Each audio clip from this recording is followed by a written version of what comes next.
흔히들 우리가 이제 인생을 길로 비유를 하기도 합니다. 찬송가에도 그런 비유가 참 많아요.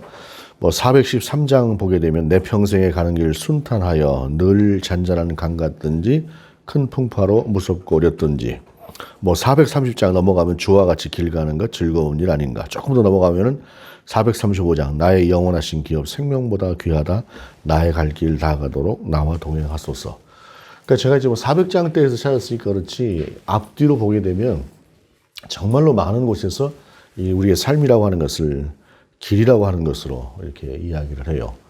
근데 길이라고 하는 것이 육지에만 길이 있는 것은 아니죠. 하늘에도 길이 있고 바다에도 길이 있습니다. 그런데 이 바다의 길이라고 하는 것 생각해 보면 제가 생각해 보니까 한 40년 됐더라고요. 처음으로 망망대해를 본 적이 있습니다. 물론 이제 처음이자 마지막이었습니다. 지금까지로는. 그 홍도를 들어가는 길이었는데 한참을 들어가다 보니까 동서남북 어느 곳을 봐도 점 하나 보이지가 않아요. 그야말로 망망대해더라고요. 그런데 그때 딱 들어오는 느낌이 뭐냐면 두려움입니다. 40년 전이니까 제가 무슨 그런 거 보고 두려워할 만한 그런 나이가 아니었는데 그때는 그걸 보고 두렵더라고요. 야, 무섭다 하는 게 그런 생각이 들었습니다. 자연의 위대함이기도 하지만 어찌됐든 그 망망대해라고 하는 것, 그 속에서 또 살아가는 사람들 있잖아요. 그 대해 속에서. 제가 아는 목사님 한 분이 해양대학을 졸업을 하고 그 선원으로 일을 하셨습니다. 선원으로 일을 하시면서 원양어선 타고 이렇게 먼 바다를 다니는데 죽을 고비를 여러 번 넘겼다 그래요. 우리 시편 107편도 보면은 그런 말씀이 나오지 않습니까? 선척을 바다에 띄우고 일을 하는 사람들이 오늘 하나님께서 우리 가운데 광풍을 주실 때에 그들이 그 속에서 이리 구르고 저리 구르고 정신이 혼미한 중에 하나님을 향해서 주여 살려주세요 하고 외쳤더니 하나님께서 광풍을 잠잠케 하시고 그러는 동안에 하나님께서 그들을 이 소원의 항구로 이제 구 버전에는 소원의 항구, 지금 거는 목적의 항구인가요? 그렇게 되어 있어요. 그렇게 해서 소원의 항구로 인도하신다라고 하는 그런 말씀이 있습니다. 그러니까 그 인생의 길이라고 하는 것, 바다의 길이건 육지의 길이건 어쩌면 우리가 이제 그렇게 만나서 힘들게 살아가는 그런 때가 있는데 그런 과정을 통해서 우리가 인생에서 대전환점이다라고 하는 그런 시기를 만날 때도 있어요. 제가 아는 그 목사님도 그런 시기를 만났나 봐요. 그러니까 죽을 고비를 넘기고 하다가 그런 생각이 들더래요.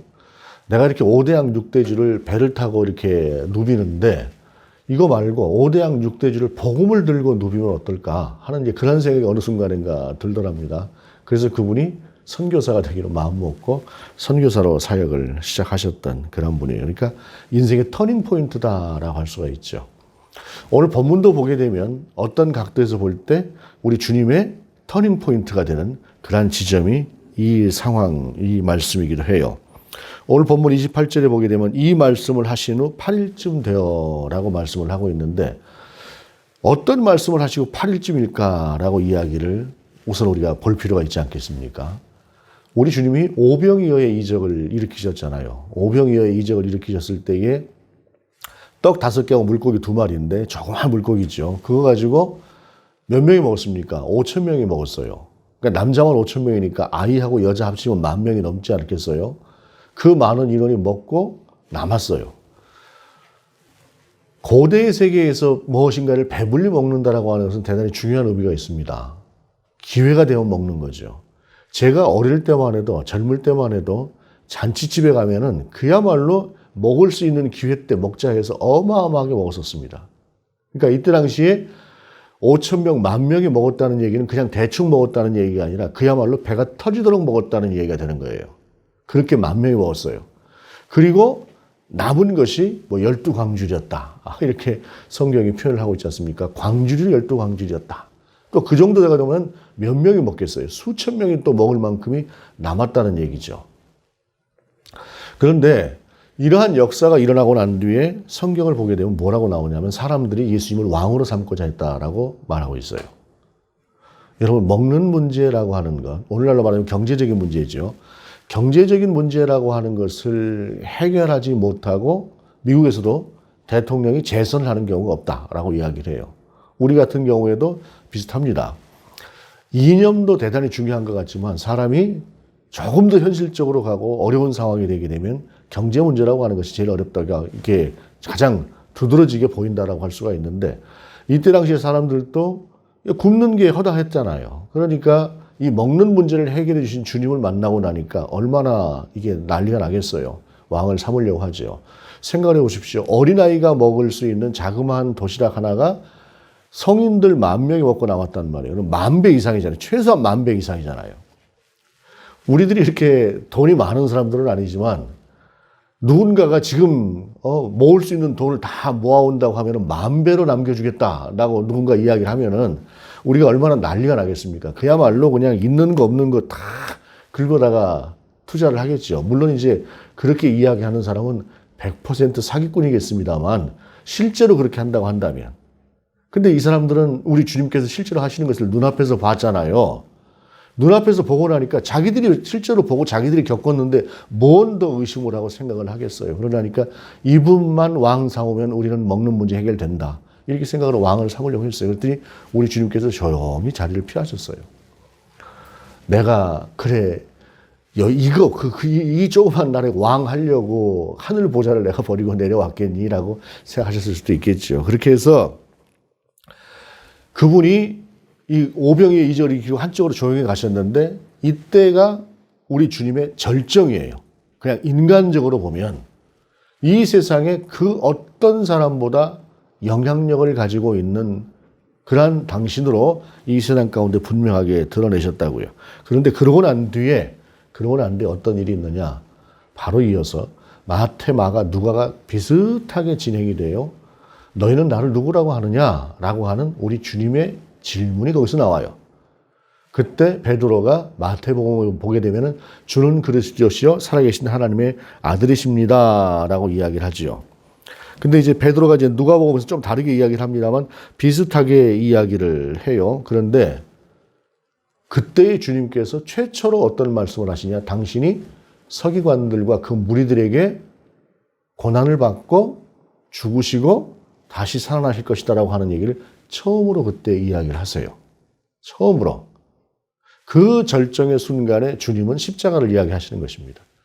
그리고 나서 뭐라고 말씀하시냐면은 너희 중에 누군가 몇 사람은 이 하나님의 나라를 살아서 볼 수 있는 사람들도 있을 것이다 라고 이야기를 해요. 이 본문 바로 앞쪽에 27절에 보게 되면 내가 참으로 너희에게 이르노니 여기 서 있는 사람 중에 죽기 전에 하나님의 나라를 볼 자들도 있느니라 라고 말씀을 하시는 것입니다.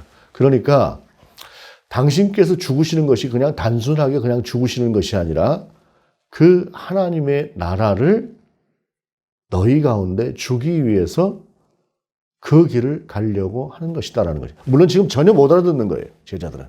그럼에도 불구하고 그들 가운데 그 하나님의 나라를 보이시고자 하는 것이 오늘 본문 속에서 나오는 모습이다라는 것입니다.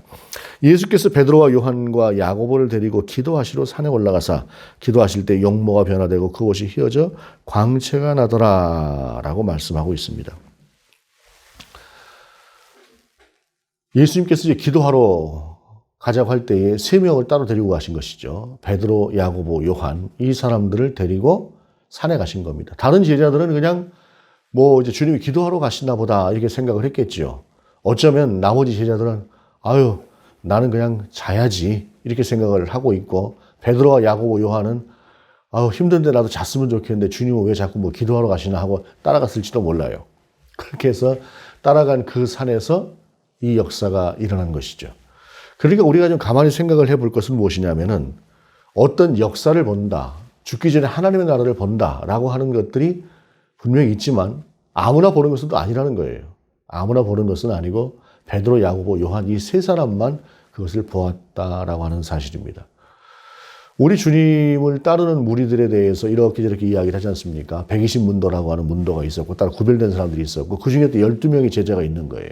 이 12명의 제자는 나중에 우리 주님 부활하신 이후에 사도라는 이름으로 불려지면서 예수님과도 같은 그러한 권세와 권위를 가지고 이 땅에 있는 하나님의 백성들을 리더해 가는 사람들인데 이렇게 뽑혀진 사람들 중에서도 3명만 이 상을 보았다라고 하는 사실입니다. 중요한 것은 보고 안 보고라고 하는 것이 그렇게 중요한 것은 아니라는 거예요. 그럼에도 불구하고 또한 보는 사람도 다 보는 것은 아니다라고 하는 것이 중요한 사실이다라는 것입니다.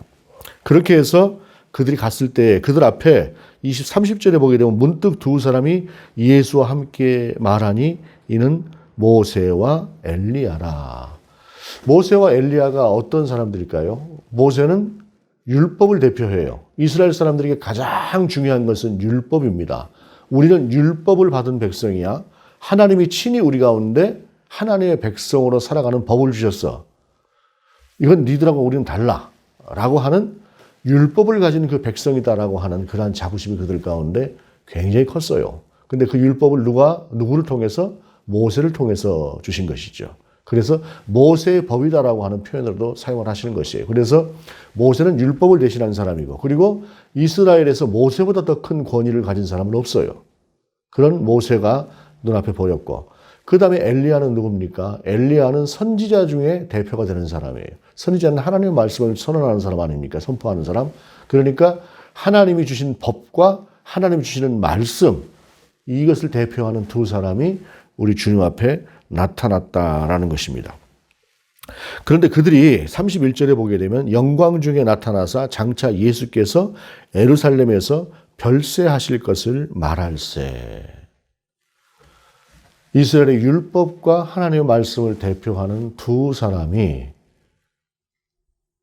영광 중에 나타나서 장차 예수님께서 예루살렘에서 별세하실 것을 이야기하셨다라고 말씀하고 있어요. 또 두 사람의 특징이 또 있죠. 모세는 분명히 죽었으나 그 시신을 사람들이 아무도 찾지 못했어요. 따로 하나님의 산에 올라가서 조용히 모세는 죽었습니다. 그래서 안 죽었다는 말도 있어요. 그냥 승천했다는 말도. 그런데 엘리야는 분명히 성경에서 말씀하고 있어요. 죽지 않았습니다. 하늘로 승천을 했어요. 두 사람이, 그런 사람이 나타나서 예수님의 예루살렘에서의 별세를 논하고 있었다라는 것입니다. 그런데 이 성경에서 쓰여지고 있는 이 별세라고 하는 이 헬라어가 엑소돈이라고 하는 단어입니다. 엑소돈. 어떤 말하고 좀 비슷한 것 같잖아요? 엑소도스의 원형입니다. 엑소도스의. 엑소도스가 원래 헬라어인데 이게 나중에 이제 그 탈출이다라고 하는 뜻으로 쓰여지고, 특별히 이제 출애굽기 같은 경우는 영어로는 엑소도스라고 이렇게 하지 않습니까? 전에 그 영광의 탈출이다라고 하는 영화가 있었어요. 영광의 탈출. 폴 뉴먼 그러니까 주연했던, 요즘도 뭐 한 9년 전쯤인가 나왔던 영화가 뭐 엑소더스 신들의 전쟁인가 하는 영화가 있었디다만, 그거 말고 1960년에 나왔던 영화, 요거 엑소더스라고 하는 영화가 우리나라에서 어떤 이름으로 불렸냐? 영광의 탈출이다라고 하는 이름으로 이게 불렸어요. 그 영화가. 그래서 전에 이제 그 주말의 명화라고 하는 영화가 있었는데, 토요일 날 되고 나면은 어쩔 때는 10시 좀 넘어서 하기도 하고, 어쩔 때는 10시쯤 전에 하기도 하고 해서 토요일 날만 되고 나면은 주말의 명화를 해요. 그러면은 전에는 그 TV에 TV가 아니라 신문에 오늘 TV 뭐 합니다라고 하는 게 이게 나와요. 그러면 이제 주말의 명화 오늘 뭐 하나라고 보면 그 TV에 저기 신문에 오늘 주말의 명화 제목 뭐뭐 하고 이게 나와요. 보고 싶은 영화가 나오면은 그날은 반드시 텔레비를 봅니다. 그랬던 그 영화의 주제곡이 빰빰빰빰 하고 나오는 영화가 그 영광의 탈출이라고 하는 엑소더스의 그 주제곡이에요.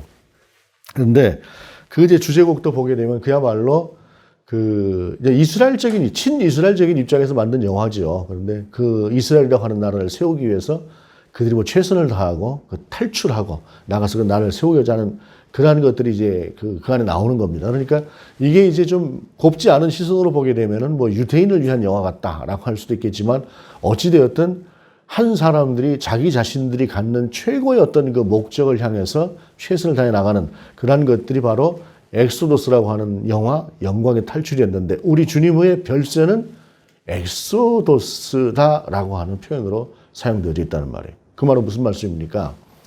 이 주님의 별세라고 하는 것이 단순히 죽음이 아니라는 거죠.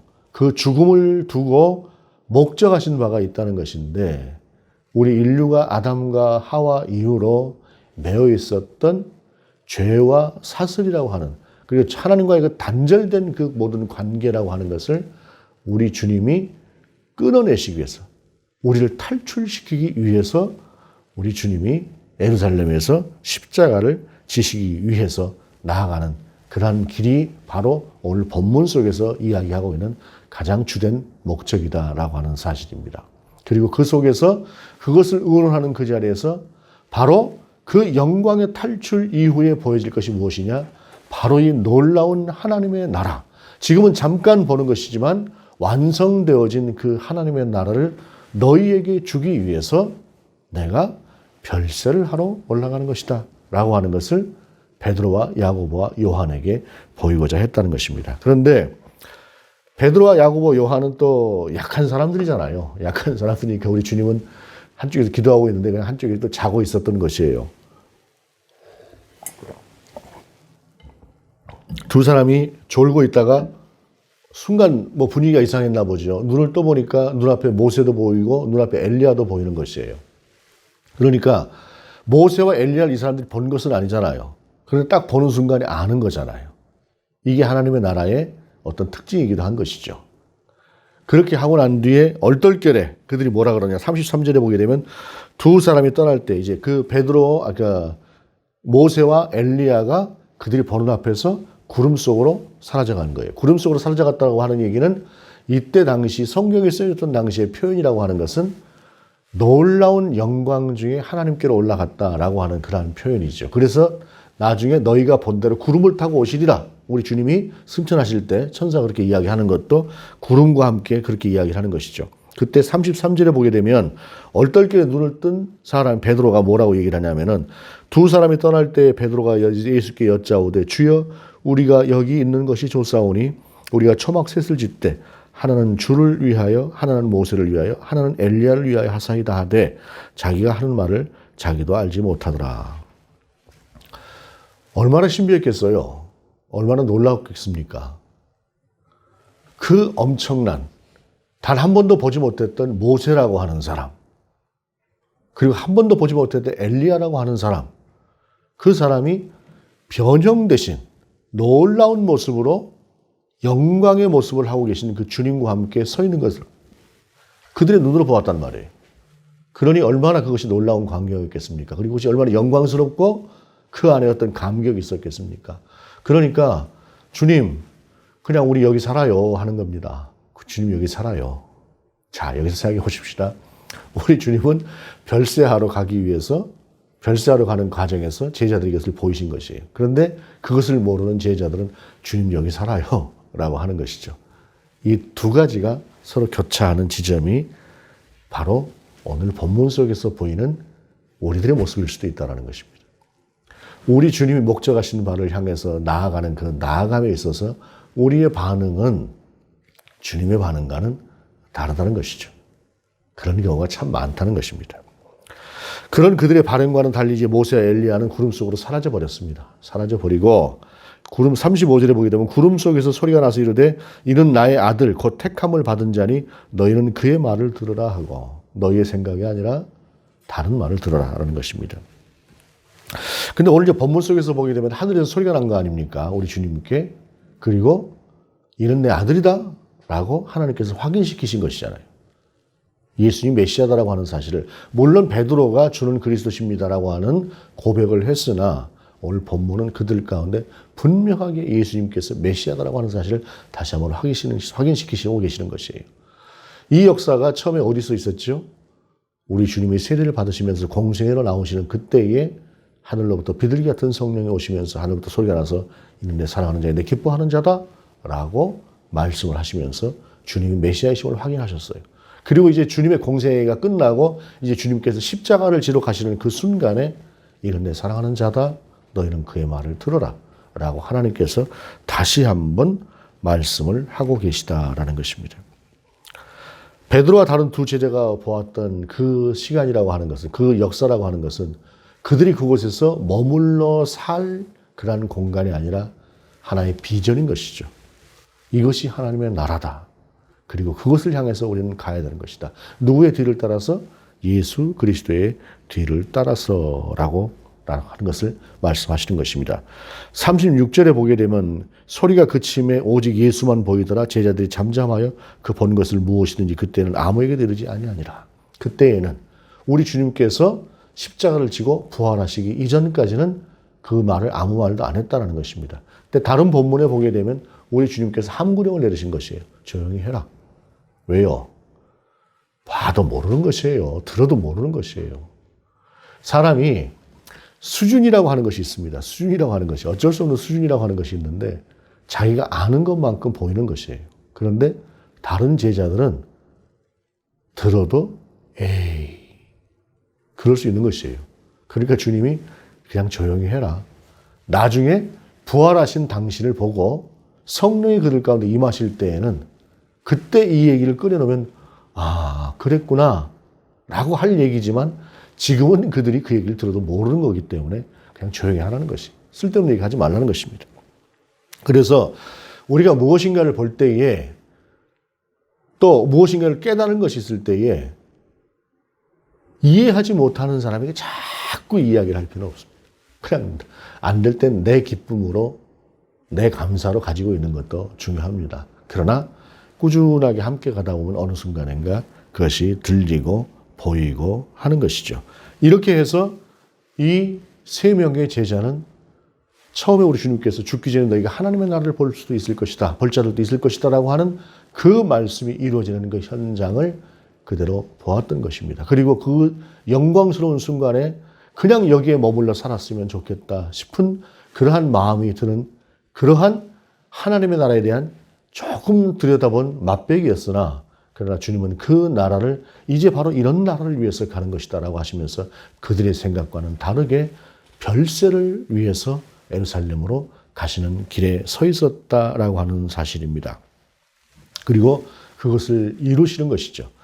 인생이라고 하는 것에 있어서 전환점이라고 하는 것은 그런 것 같습니다. 특별히 대전환점이라고 하는 것은 보통은 무엇인가를 보고 외부의 상황에 의해서 본인이 결단을 합니다. 그런데 오늘 본문 속에서 주님은 차근차근 모든 상황 속에서 그것을 주도적으로 당신이 해나가시는 것이에요.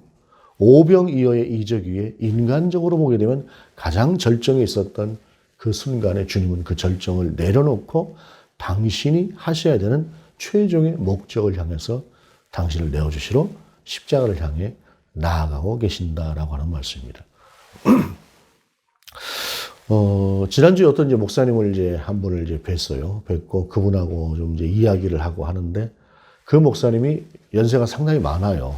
우리 교단은 뭐 70이면 은퇴를 합니다만 그분은 70이 넘으신 분인데 교회 건축을 하셨어요. 교회 건축이라고 하는 것이 어떻게 해서 됐느냐. 원래 교회가 있던 자리가 있는데 그 자리에 이제 아파트가 들어섰습니다. 아파트가 들어서면서 이제 상당한 이제 금액이 그 보상으로 나온 거예요. 그 보상을 받고 나서 생각을 해보셨대요. 이제 내가 나이가 이제 70인데 이 교회를 언제 건축을 하겠나. 그러니 그때 막 코로나도 이제 막 시작이 되고 할 때니까 그냥 지금 이제 싸게 나온 건물들도 있는데 절반 정도는 그렇게 해서 싸게 나온 건물 하나 사고 그 교회가 쓰고 또 그리고 나머지 절반은 그분이 지금 아프리카 선교를 위해서 굉장히 최선을 다하고 계시는 분이에요. 그러니까 선교에 거의 올인했다라고 볼 수도 있는 목사님이신데 나머지는 아프리카 선교를 위해서 쓰면 좋겠다 이렇게 생각을 하고 기도를 하는데 마음이 편치가 않더래요. 아 성전 허물고 나온 금액인데 이걸로 성전 지어야지. 그런데 내 나이에 성전을 지어? 그리고 성전을 짓기에는 참 그 돈이 이제 애매한 그런 돈이기도 하고 한데 그럼에도 불구하고 마음속에서 하나님께서 성전 지으라는 마음을 주시니까 성전을 지었어요. 빚도 굉장히 졌습니다. 지금 지고 있는 그런 상태인데 어떻게 하실지 잘 모르겠습니다만 그런데 참 재밌는 게 이러한 목사님의 스토리를 들은 어떤 사장님이 그분도 이제 장로님이신데 돈 걱정하지 마세요. 제가 무조건 짓겠습니다. 있는 돈만 우선 주세요. 하고 그 건축을 지금까지 지어온 거예요. 그러니까 그 소장 되시는 분이 그러더래요. 우리 사장님이 좀 미친 거 아닌가? 지금처럼 이 어려운 시기에 그냥 지금 건축하고 하면서 굉장히 막 발 동동 구르는 때가 한두 번이 아닌가 봐요. 그 회사는. 그런데 한 번도 그 목사님한테 돈 얘기를 안 하고 그러고 이제 교회 건축을 마침내 이룬 거예요. 정말 대단한 스토리입니다. 그 건축을 해놓고 나서 이제 보니까 얼마나 본인이 기분이 좋겠어요. 그러니까 그냥 그 건축 얘기만 나오고 완공된 이야기만 나오면 그분이 싱글벙글해요. 싱글벙글 하는데 지난주에 이제 만났을 때 그런 얘기를 하시더라고요. 목사님, 내가 꿈을 꿨어요. 그래요. 아, 무슨 꿈을 꾸셨어요? 그랬더니 우리 교회가 성가대석을 앞에 치우고 맨 앞줄에 성가대원들을 앉히고 그러고 나서 주일에 그 자리에서 일어나서 찬양을 하는 것으로 이제 교회 건물을 그렇게 지었다고. 그러니까 아, 그러시냐고. 그래서 그렇게 하는 교회들이 조금씩 있더라고. 내가 그렇게 말씀을 드렸더니 근데 내가 꿈을 꿨어요. 어저께 꿈을 꿨는데 그 꿈에 이제 단에 올라서서 이제 함께 예배를 드리려고 단에 딱 올라섰는데 성가대 앉는 자리에 웬 노인이 한 사람 앉아 있더래요. 그래서 저 양반이 저기 성가대 앉는 자리인데 왜 저기 앉아 있나 하고 이렇게 쳐다봤더니 그 앉아 있던 분이 고개를 이렇게 딱 들더래요. 근데 봤더니 자기들이에요. 자기가 자기를 보는 경우가 참 드물잖아요. 저는 못 봤습니다. 내가 나를 본 적은 없는 것 같아요. 제 기억으로는. 그런데 깜짝 놀라서 이제 꿈을 깨서 이제 보니까 시간이 2시더래요. 2시에 앉아서 왜 이런 꿈을 꿨을까 하고 이제 생각을 해봤답니다. 기도하면서 생각하면서 이러고 있는데 하나님께서 이렇게 질문을 하시더래요. 네가 지금까지 살면서 제일 잘했다고 하는 일 한 가지만 들어봐라. 그러기에 하나님, 제가 건축했잖아요. 이 건축하느라고 제가 얼마나 마음고생을 하면서 건축을 했는데요. 돈을 그냥 편안하게 그냥 쓰고 편안하게 살았으면 좋겠다는 생각도 내려놓고 하나님께서 저보고 건축하라고 하셔서 제가 순종하고 건축을 죽을 힘을 다해서 지금 건축을 했는데 이거 제가 해드렸잖아요. 그랬더니 주님의 표정이 아무 표정이 없으시더래요. 그래서 내가 지금 틀린 말을 한 것 같다라고 하는 생각이 들어서 다시 또 기도를 했답니다. 한참 기도를 하다가 그러고 있는데 주님께서 다시 물으시더래요. 다시 한번 네 잘한 일 한번 생각해서 한 가지만 내게 말을 해봐라. 그래서 가만히 생각을 하다 보니까 그 목사님은 설교를 하실 때 본문을 100번을 읽는데요. 본문을 100번을 읽는 이유가 뭐냐면 하나님의 말씀이 귀한 말씀인데 혹시라도 자기가 그 말씀 잘못 전하고 제대로 전하지 못할까 봐 100번을 읽는다고 말씀하시더라고요. 그래서 이제 하나님께 이렇게 말씀을 드렸대요. 하나님, 제가 설교할 때 성경을 항상 100번씩 읽었어요. 정말 하나님의 말씀을 하나님 말씀대로 전하려고 그렇게 했어요 하고 주님 앞에 이걸 내려놨더니 그 주님의 표정이 전혀 또 변화가 없으시더래요. 그러더니 조금 있다가 이렇게 말씀을 자기에게 주시더래요. 너는 내 말씀을 성경을 믿느냐? 그러게 믿지요. 그럼 성경이 100% 진리의 말씀인데 왜 그것을 가지고 100% 전한다고 하는 것에 그렇게 힘들어하느냐? 내 말씀을 말씀 그대로 전하거라. 그렇게 말씀하시더래요. 말씀을 말씀 되게. 그렇게 해서 눈을 떠보니까 4시더래요. 그러면서 말씀을 말씀 되게 전한다 라고 하는 것.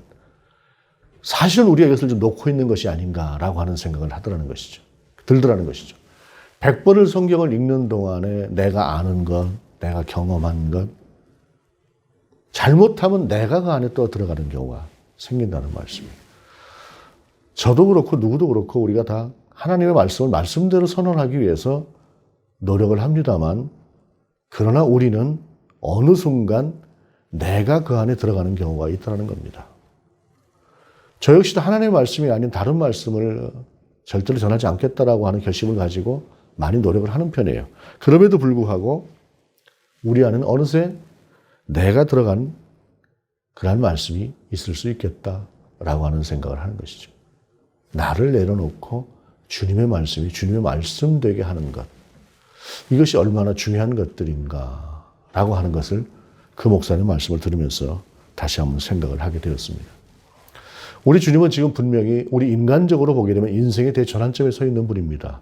가장 절정에 서 있고 모두가 다 우리 주님을 왕으로 삼으려고 하는 그 순간에 주님은 그것을 내려놓고 십자가를 향해서 나아가는 것입니다. 별세하시기 위해서 나아가는 것입니다. 그 별세가 엑소더스, 탈출이고 영광의 탈출이고 모두를 살리기 위한 그러한 길이기에 우리 주님은 그것을 내려놓고 가고 계신다라고 하는 사실입니다. 그 속에서 제자들에게 그러한 당신을 보이신 것이고 두고두고 나중에 그때를 생각할 때 제자들이 우리 주님은 그 절정의 순간에 우리를 살리기 위해서 십자가를 향해 가셨구나 라고 하는 것을 생각하게 하시기 위해서, 그렇게 살으라고 하시기 위해서 오늘 본문은 그 세 사람의 제자를 데리고 변화산에 오르셔서 그와 같은 모습들을 보이셨다는 것입니다. 놀라운 모습을 본 것도 놀라운 일들입니다. 세 사람이 특별하게 선택된 것도 놀라운 일입니다. 그러나 가장 중요한 것은 그 절정의 순간에 당신의 모든 것을 내려놓고 가야 되는 길은 가야 되는 것이다라고 하는 것을 보이신 것이 오늘 본문을 통해서 우리 가운데 주시고자 하는 우리 주님의 말씀이다라고 하는 사실입니다.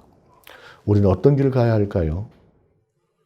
우리가 주님처럼 모든 것을 알고 가는 사람들도 아니지만 때로는 인생의 풍랑을 만나기도 하고 이리 구르기도 하고 저리 구르기도 하고 곧 죽었다 싶은 생각, 그런 순간이 오는 그때라도 주님은 이것을 통해서 나를 또 한번 인도해 가시려고 하는구나라고 하는 그 믿음으로 주님을 바라보고, 내가 모든 것을 다 가진 것 같다라고 하는 그때에도 주님은 이것을 무엇을 위해서 내게 주신 것일까라고 하는 것을 하나님의 입장에서 생각해보고 그 주님을 향해서 여쭙고, 그리고 나를 내려놓고 주님께로 나아갈 수 있는 그 나아감을 우리 주님께서 오늘 본문을 통해서 우리 가운데 보이시고 주시고자 하는 것이다라고 하는 사실입니다.